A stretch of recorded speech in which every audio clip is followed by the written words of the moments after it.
یزید سے متعلق آج ہم جس محدث، مفسر، فقیہ، صوفی اور شارح حدیث شیخ عبدالحق محدث دہلوی رحمہ اللہ تعالی ان کی رائے سامنے رکھیں گے آپ کے. یہ وہ ہستی ہے جو تمام مکاتب فکر کے نزدیک یکساں طور پہ محترم ہے، یکساں طور پہ. بہت بڑے محدث بھی، بہت بڑے فقیہ بھی، بہت بڑے صوفی بھی، بہت بڑے شارح حدیث بھی. آپ قرآن مجید کی شیخ عبدالحق محدث دہلوی رحمۃ اللہ علیہ قرآن مجید کی جو آیت ہے سورہ احزاب کی آیت نمبر 57، ان الذین یؤذون اللہ ورسولہ لعنہم اللہ فی الدنیا والآخرہ وأعد لہم عذابا مہینا، اس آیت کو بیان کر کے، اس آیت سے اخذ کرتے ہوئے اور استنباط کرتے ہوئے اپنی مشہور زمانہ کتاب تکمیل الایمان میں، تکمیل الایمان، اس میں لکھتے ہیں چند نکات انہوں نے اس آیت سے اخذ کیے جو ان کی یزید سے متعلق رائے کا ابتدائیہ ہے. فرماتے ہیں کہ یزید امام حسین کے ہوتے ہوئے امیر کیسے ہو سکتا ہے؟ اس وقت کے صحابہ کرام اس کی اطاعت سے بیزاری کا اعلان کر چکے تھے. مدینہ منورہ کے چند معتبر لوگ اس کے پاس شام میں جبر و اکراہ سے بھیجے گئے تھے. وہ واپس مدینہ آئے تو عارضی بیعت کو فسخ کر دیا اور کہا یزید دشمن خدا ہے، شرابی ہے، زانی ہے، تارک صلاۃ ہے اور محارم کو بھی حلال جانتا ہے. یہ یزید سے متعلق کس کی رائے ہے؟ جن کے بغیر کسی کی کوئی کتاب مکمل نہیں ہوتی، جن کا نام آتا ہے تو سب کے سر ادب سے چک جاتے ہیں، شیخ عبدالحق محدث دہلوی رحمۃ اللہ علیہ. لیکن یہ جب آ رہا اور یہ ان کی چیزیں سامنے آتی ہیں تو پتہ نہیں ہم کیوں دو رنگی کا اظہار کرتے ہیں. یہ انہوں نے ابتدائیہ بیان کیا اس آیت سے استنباط کرتے ہوئے پہلا حصہ، پھر دوسرا حصہ بیان کرتے ہیں اسی آیت سے، اسی آگے تکمیل الایمان میں، کہ فرماتے ہیں بعض لوگ خیال کرتے ہیں کہ یزید نے قتل حسین کا حکم نہیں دیا تھا. ہمارے یہاں مفتی منیب صاحب بھی یہ کہتے ہیں، اللہ کی شان ہے. پتہ نہیں انہوں نے ان لوگوں کو نہیں پڑھا، یا جب بنو امیہ کا معاملہ آتا ہے تو ان کو کوئی اور اندر سے محبت اٹھتی ہے، اللہ بہتر جانے. بنو امیہ کی محبت تو نہیں ہو سکتی، یزید کی محبت ہو سکتی ہے. بعض لوگ خیال کرتے ہیں کہ یزید نے قتل حسین کا حکم نہیں دیا تھا اور نہ ہی وہ اس پر راضی تھا. اب پوائنٹ دیکھیے شاہ عبدالحق محدث دہلوی کا. ہمارے نزدیک یہ خیال غلط ہے. شیخ عبدالحق فرماتے ہیں میرے نزدیک یہ خیال غلط ہے، کیونکہ یزید کی اہل بیت سے عداوت، اہل بیت کی اہانت، ذلت آمیز سلوک، اتنے واقعات اس سے سرزد ہوئے ہیں کہ جن کا انکار کرنا ممکن نہیں ہے. بعض لوگ اس کی لعنت میں توقف کرتے ہیں. اب اگلا نقطہ، پہلا نقطہ انہوں نے واضح کر دیا کہ بعض لوگ جو یہ خیال کرتے ہیں نا کہ یزید نے حکم نہیں دیا تھا یا وہ راضی نہیں تھا، وہ کہتے ہیں میرے رائے میں یہ خیال غلط ہے. اس کے پے در پہ اعمال اور اہل بیت کی اہانت، گستاخیاں جو اس نے کی، یہ واضح کرتی ہیں کہ وہ راضی تھا. اب تیسرا نقطہ فرماتے ہیں کہ تیسرا نقطہ یہ ہے کہ یزید پر لعنت کی جائے یا نہ کی جائے. بعض لوگ توقف کرتے ہیں، تھوڑا تامل کرتے ہیں. آپ فرماتے ہیں کہ میرے مطابق اس آیت سے یزید مستحق لعنت ٹھہرتا ہے، اور مستحق لعنت ہی نہیں، مستحق عذاب، مستحق نار ٹھہرتا ہے. اور امام احمد ابن حنبل، امام ابن جوزی اور دیگر اکثر اسلاف محدثین علماء یزید کی لعنت کے قائل ہیں. اللہ تعالی ہم اہل ایمان کو یزید کی محبت سے محفوظ رکھے، آمین بجاہ سید المرسلین. یہ شیخ عبدالحق محدث دہلوی کے لفظ ہیں، تکمیل الایمان صفحہ نمبر 178. اب آپ جو مرضی کہیے، میں اس پر تبصرہ نہیں کر سکتا، چونکہ میں نے عرض کی تھی کہ میں بغیر تبصرے کے یہ دلائل صرف آپ لوگوں تک پہنچاؤں گا. اس کے بعد آگے چلیے. انصاف سے کام لینا پھر آپ کا اپنا کام ہے. اس کے بعد اگلی آیت قرآن مجید کی جو آیت ہے سورہ احزاب کی آیت نمبر 22 ہے، النبی اولی بالمؤمنین من انفسہم وازواجہ امہاتہم. اس آیت کے ذیل میں شیخ عبدالحق محدث دہلوی رحمۃ اللہ علیہ لکھتے ہیں، کہاں؟ مدارج النبوہ جلد اول صفحہ نمبر 126. پھر آگے توضیح دوسری جو میں لوں گا، مدارج النبوہ جلد اول صفحہ نمبر 236.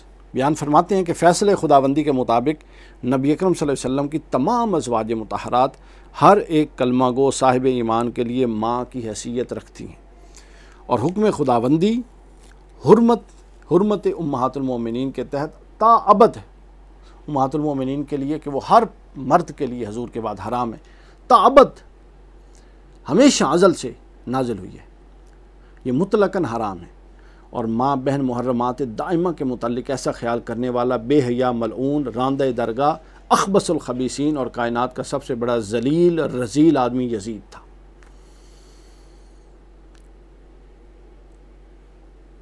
سن لیجئے، یزید جو تھا وہ خدا تعالیٰ کی گرفت کے اس آنکڑے میں بھی پھنسا ہوا تھا۔ چنانچہ شیخ محقق محدث دہلوی آگے مزید فرماتے ہیں، ودرباز کتب گفتہ اند کے یزید شقی طمع کرد در عائشہ صدیقہ رضی اللہ تعالی عنہ پس خوانند بروئے این آیت النبی اولا بالمؤمنین انفسہم وازواج امہاتہم وممنوع شد ازاں۔ خواتین و حضرات، یہ وہ روایت ہے جس کو پڑھتے ہوئے میری ہونٹ بھی لرز رہے ہیں اور میرا جسم بھی لرز رہا ہے۔ یہ کس نے لکھی ہے؟ میں صرف آپ کے سامنے دلیل حوالہ پیش کر رہا ہوں، تحقیق آپ لوگوں نے خود کرنی ہے کہ حوالہ درست ہے کہ نہیں۔ مدارج النبوہ جلد اول صفحہ 126، مدارج النبوہ جلد اول صفحہ 236۔ یہ آیت لکھ کے نا کہ نبیوں کی بیویاں مومنوں کی مائیں ہیں۔ حضرت محدث دہلوی رحمۃ اللہ علیہ فرماتے ہیں کہ یزید وہ کائنات کا واحد بدبخت تھا جو حضرت عائشہ رضی اللہ تعالیٰ عنہ علیہ السلام کا طمع رکھتا تھا، حالانکہ اللہ تعالیٰ نے حرام کر دیا تھا کہ نبی کی بیویاں نبی کے بعد سب کی مائیں ہیں، سب کے لیے حرام۔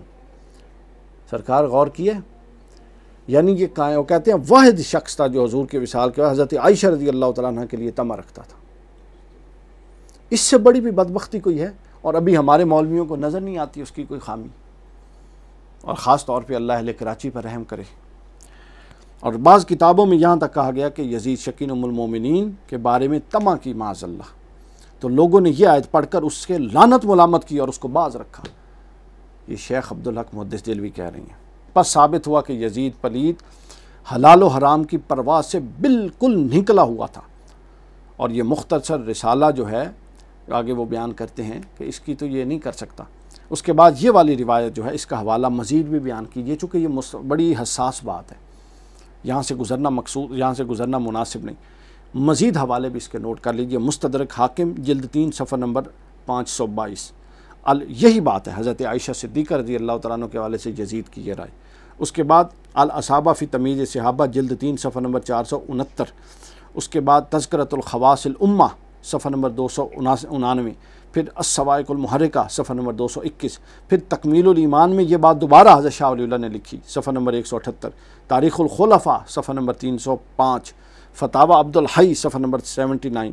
تاریخ ذہبی جلد 2 صفحہ نمبر 256۔ جناوی المودت صفحہ نمبر 326۔ طبقات الکبریٰ جلد 4 صفحہ نمبر 283۔ طبقات ابن سعد جلد 4 صفحہ نمبر 285۔ اور اس کے علاوہ شرح موطا امام مالک از مولوی زکریا دیوبندی صفحہ نمبر 435۔ آپ اندازہ کر سکتے ہیں کہ یہ بدبختی بھی کسی شخص پر اس حد تک بھی سوار ہو سکتی ہے۔ اللہ اس کو تباہ و برباد کرے۔ آگے سنیے، شیخ عبدالحق محدث دہلوی نے جو حقائق بیان کیے ہیں کمال کرتی ہے۔ آگے فرماتے ہیں شیخ عبدالحق محدث دہلوی رحمۃ اللہ تعالی علیہ، یہ ان کی طویل فارسی عبارت ہے، میں اس کا صرف ترجمہ پڑھ دیتا ہوں۔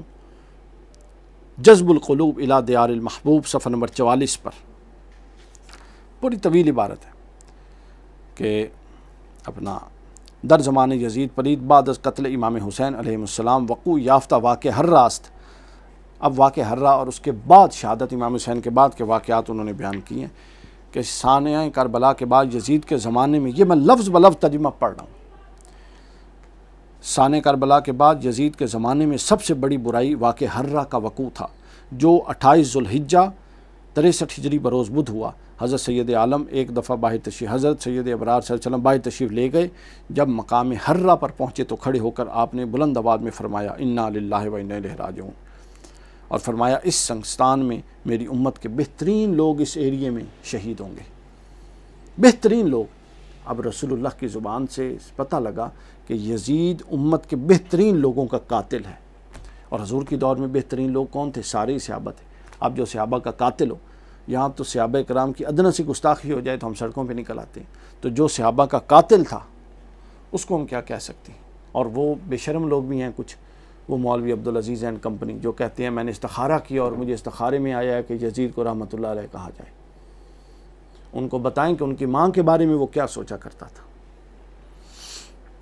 تو حضرت عمر کے زمانے میں آگے پھر بیان کرتے ہیں. حضرت عمر کے زمانے میں ایک دن بہت بارش ہوئی. حضرت عمر دوستوں کے ہمراہ مدینہ طیبہ کی طرف نکلے.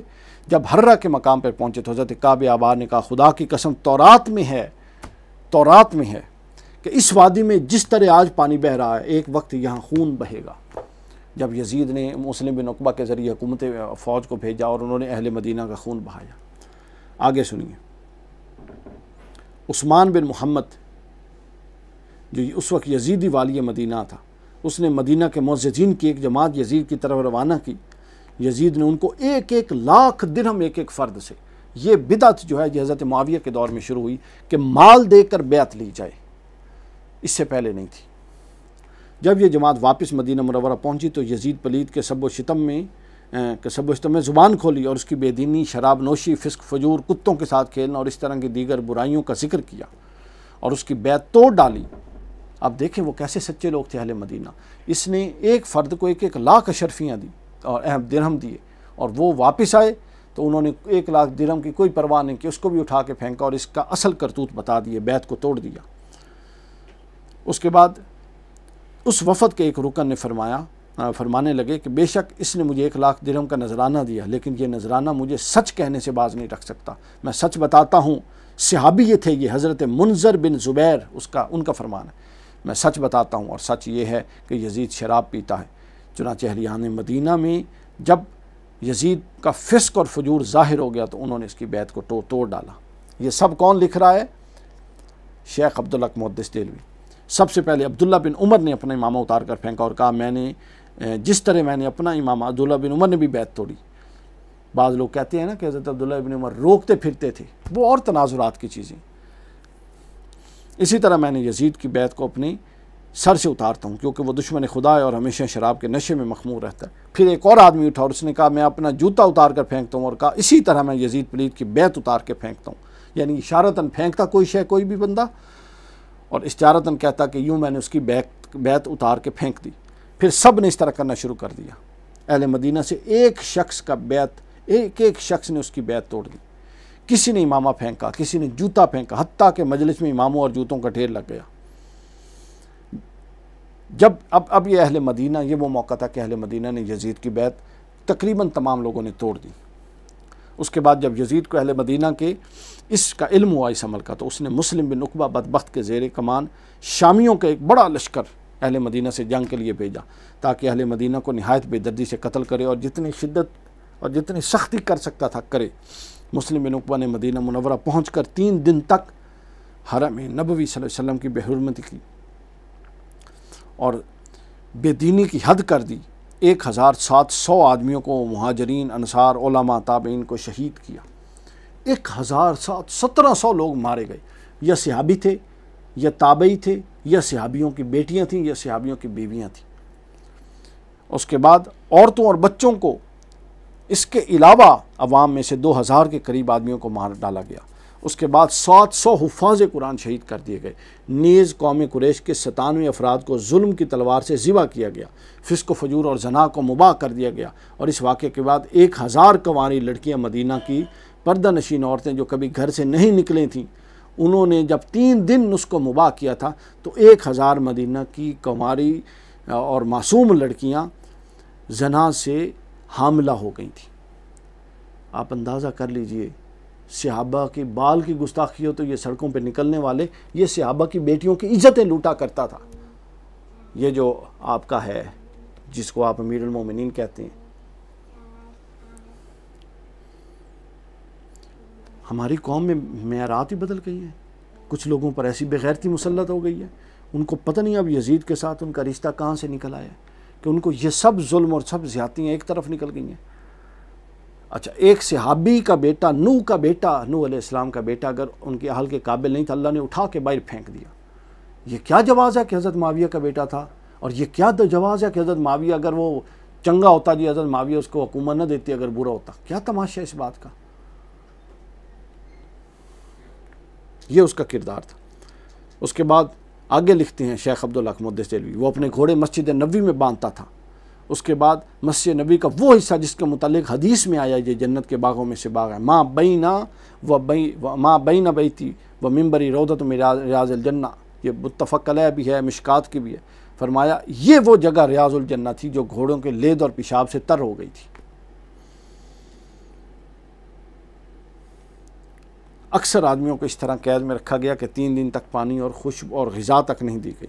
حضرت ابو ہریرہ سے روایت ہے کہ اہل مدینہ پر ایک دن بھی ایسا آئے گا کہ جب انہیں یہاں سے نکال دیا جائے گا اور مدینہ وحشی جانوروں کا مرکز بن جائے گا۔ یہ وہ دن تھا۔ آپ اندازہ کر سکتے ہیں اس کو کہ یہ جو شدت تھی یہ کیا تھی۔ اس کے بعد یہی تفاصیل جو ہیں فتح الباری میں بھی ہیں، امام ابن حجر نے لی، وہ اس مقام پر آئیں گی۔ اس کے بعد آگے چلیے، اس کے بعد شیخ عبدالحق محدث دہلوی ایک حدیث پاک کے تناظر میں، یہ حدیث مشکات کی حدیث ہے اور خصائص الکبریٰ میں بھی ہے، اس کے تناظر میں اس کی شرح میں لکھتے ہیں کہ پناہ جویت بخدا از شر سر سال ہفتاد و پناہ جویت بخدا از امارات خود۔ میں ترجمہ اس کا پڑھ دیتا ہوں تاکہ مسئلہ نہ رہے۔ مشکات شریف کی اس حدیث کی شرح میں شیخ عبدالحق محدث دہلوی فرما اشعۃ اللمات جلد 3 صفحہ نمبر 170، آپ صلی اللہ علیہ وسلم 7ویں عشرے کی ابتدا کی شر سے اللہ کی پناہ مانگتے تھے اور لڑکوں کی حکومت سے پناہ مانگ 7واں عشرے سے مراد یہی ہے 61 ہجری سے جو شروع ہو رہا تھا یزید کی حکومت، پناہ مانگتے تھے اور لڑکوں کی حکومت سے پناہ مانگتے تھے، اور ظاہر ہے کہ یہ 7واں عشرہ ہجرت کے پہلے سال کے حساب سے ہے اور اسی طرح یزید کی خلافت اس میں شامل ہے، چونکہ روایت میں ہے کہ حضرت ابو ہریرہ، وہ آگے بھی پھر حضرت ابو ہریرہ والا پورا کہ وہ دعائیں مانگا کرتے تھے کہ اللہ مجھے اس سے پہلے اٹھا لے۔ اس کے بعد پھر آگے تفصیل دیکھیے، اشعۃ اللمات جلد 4 صفحہ نمبر 158، اس کے تحت پھر شیخ عبدالحق محدث دہلوی نے فرمایا مدینہ میں جو کشت و خوں ہوا، جو خون اٹھاتے شہادت امام حسین کے بعد اس کے نیچے پتھر اٹھاتے خون نکلتا تھا، اور عرب میں ایسا کئی جگہ پہ ہوتا تھا، اور یہ خبر حضرت نے واقعہ حرہ کی، اور یہ نہایت حضور پہلے دے چکے تھے، اور یہ نہایت برا واقعہ ہے، زبان اور کان اس کے کلام کرنے اور اس کے کلام سننے اور دل اس کا تحمل کرنے سے عاجز ہے، اور آگے پوری تفصیل دوبارہ بیان کر دی۔ پھر اس کے بعد آگے سنیے، شیخ عبدالحق محدث دہلوی شرح مشکات اشعۃ اللمات جلد 2 صفحہ نمبر 395 پہ لکھتے ہیں چنانچہ ظاہر شد از حال یزید شکی کے بعد از واقع حرہ در اندک فرصت ہلاک شد و یعقاب الہی، ترجمہ میں بیان کر دوں گا، چنانچہ یزید شکی کے حال سے یہ بات ثابت ہے کہ وہ واقع حرہ کے بعد تھوڑی مدت میں ہی ہلاک ہو گیا۔ کیوں ہلاک ہوا؟ یہ طبی موت نہیں، اللہ کی گرفت تھی، اور سل اور دک کے مرض میں گھلتا ہوا یہ ختم ہو گیا اور ہلاک ہو گیا۔ اس کے بعد آگے شیخ عبدالحق محدث اشعۃ اللمات جلد 4 صفحہ 155 شرح مشکات، اس میں بیان فرماتے ہیں کہ جو لڑکے جن کی حکومت کی طرف اشارہ تھا، ان لڑکوں سے حضرت عثمان، حضرت علی، امام حسن اور امام حسین رضی اللہ عنہم اجمعین کے قاتلین ہیں، ان سے مراد ان کے قاتلین ہیں، اندازہ کر لیں۔ وہ کہتے ہیں کہ جن لڑکوں سے ابو ہریرہ پناہ مانگتے تھے ان میں حضرت عثمان، حضرت علی، امام حسن اور امام حسین کے قاتلین ہیں، اور ان سے مراد یزید بن معاویہ ہے اور عبداللہ بن زیاد ہے یا عبید اللہ بن زیاد ہے، اور ماند ان کے ہیں یعنی جو ان کے باقی ساتھی تھے، اللہ انہیں ذلیل کرے کیونکہ انہوں نے اہل بیت پیغمبر کی توقیر نہیں کی۔ یہی بات مظاہر حق میں بھی ہے۔ اس کے بعد آگے دیکھیے، شیخ عبدالحق محدث دہلوی رحمۃ اللہ علیہ بیان فرماتے ہیں اس کو تکمیل الایمان میں بیان فرماتے ہیں، اور کس کے حوالے سے بیان فرماتے ہیں؟ حضرت مجدد الافسانی کے حوالے سے بیان فرماتے ہیں، اور حضرت مجدد الافسانی اس کو مکتوبات شریف میں بیان فرماتے ہیں کہ یزید بدنصیب کی بدبختی میں کیا شک کیا جا سکتا ہے کہ جو کام اس بدبخت نے کیے کوئی کافر اور فرنگی بھی نہیں کر سکتا، اور محقق کے بالاتفاق شیخ عبدالحق محدث دہلوی امام ربانی کے ہم نوا ہیں۔ آپ فرماتے ہیں کہ ہماری رائے کے مطابق یزید مبغوض ترین انسان ہے، وہ ڈیزرو کرتا ہے کہ اس سے بغض رکھا جائے، اور اس بدبخت نے جو کارہائے نمایاں انجام دیے کسی نے نہیں دیے، شہادت حسین اور اہل بیت کی توقیر اور اہل بیت کی توہین اس کا حصہ ہے۔ اس کے بعد اب یہ طویل ہو گئی، یہ بات میں آگے حوالے دیتا رہا ہوں۔ شیخ عبدالحق محدث دہلوی کا بہت مواد ہے، وہ آپ دیکھ سکتے ہیں، کچھ چیزیں میں نے آپ کے سامنے رکھ دی۔ اس کے بعد آگے فرماتے ہیں شیخ عبدالحق محدث دہلوی رحمۃ اللہ علیہ، اسی واقعے کربلا کو لے کر جذب القلوب الی دیار المحبوب صفحہ نمبر 39 پر بیان کرتے ہیں کہ یزید کے چچا زاد بھائی عثمان بن محمد گورنر مدینہ نے مدینہ منورہ کے معززین کا جو وفد یزید کے پاس بھیجا، ان میں عبداللہ بن ابی عمر مخزومی بھی تھے۔ جب واپس مدینہ منورہ پہنچے تو آپ نے فرمایا اگرچہ یزید نے مجھے انعام و اکرام دیا لیکن میں اس کی بیگ توڑتا ہوں، وہ شرابی تھا، فلاں فلاں ساری بات وہ دوبارہ رپیٹ کر دی۔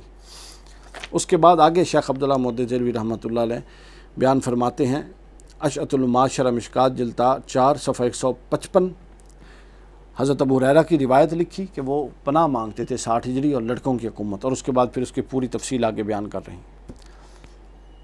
اور اس کے بعد مزید بیان فرماتے ہیں ما ثابت من السنہ صفحہ نمبر 44 پر کہ جب یزید نے اہل مدینہ کے ساتھ جو کچھ کرنا تھا، نیز اس نے شراب پینا، برائیوں کا ارتکاب کرنا اور لوگوں سے کیا، اور جب لوگ اس کے خلاف کھڑے ہو گئے تو اللہ تعالیٰ نے اس کی عمر خراب کر دی، برکت نہ دی اور وہ مر گیا۔ پھر اس کے بعد آخری حوالہ اشعۃ الاموات میں فرماتے ہیں کہ آپ یزید کی موت کے متعلق لکھتے ہیں شیخ عبدالحق کہ یزید شکی کے بعد از واقع حرہ در اندک فرصت ہلاک شد، یعنی واقع حرہ کے بعد وقوع کے بعد یزید شکی کے زمانہ کے لیے زمانہ خراب ہوا۔ وہی لشکر مدینہ منورہ کو جب تخت و تاراج کرنے کے بعد مکہ پہنچا، اسی سال یزید واصل جہنم ہوا۔ یزید شکی واقع حرہ کے بعد جلد ہی ہلاک ہو گیا اور اللہ کی گرفت میں آیا اور موذی مرضوں میں بیمار ہو کر بری طرح موت کا شکار ہو گیا۔ اس کے بعد شیخ عبدالحق محدث دہلوی رحمۃ اللہ علیہ مزید فرماتے ہیں، حوالہ آپ سن لیجئے، اشعۃ الاموات جلد 4 صفحہ نمبر 343 میں بھی آپ نے اس سے متعلق اپنی رائے دی، اور پھر آخری حوالہ جو ہے وہ آپ نے شیخ جذب القلوب الی دیار المحبوب صفحہ نمبر 41 پر پھر وہی واقع حرہ کے مختلف پہلو کے یزید کے حکم کے مطابق 3 دن تک مدینہ منورہ میں لوٹ مار، قتل و غارت گری، عورتوں کے ساتھ بدکاری کو جائز رکھا گیا۔ نیز آپ لکھتے ہیں نقل است کے چون مروان بعد ازیں واقعہ بر یزید پلید قدوم بر شکرانہ صحیح، اور انہوں نے واضح کر دیا کہ نقل کیا گیا کہ جب مروان اس واقعے کے بعد یزید کے پاس گیا تو یزید نے مدینہ کی لڑائی میں اس کی کوششوں کو سراہا اور اس کا شکریہ ادا کیا اور اس کو اپنا مقرب کر لیا۔ شیخ عبدالحق محدث دہلوی، یہ 100 کے قریب محدثین کی رائے میں شیخ عبدالحق محدث دہلوی کا سب سے زیادہ مواد میسر تھا۔ کتنے متفق علیہ بندے ہیں، کتنے عظیم انسان ہیں، ان کی یزید کے بارے میں رائے، یزید کی حکومت کے بارے میں رائے، اس کے اصحاب و اعوان کے بارے میں رائے، اور ان قدروں کے بارے میں رائے جو یزید کی تھیں جن کے خلاف امام حسین اٹھے تھے، آپ کو ان سے بخوبی اندازہ ہو جانا چاہیے۔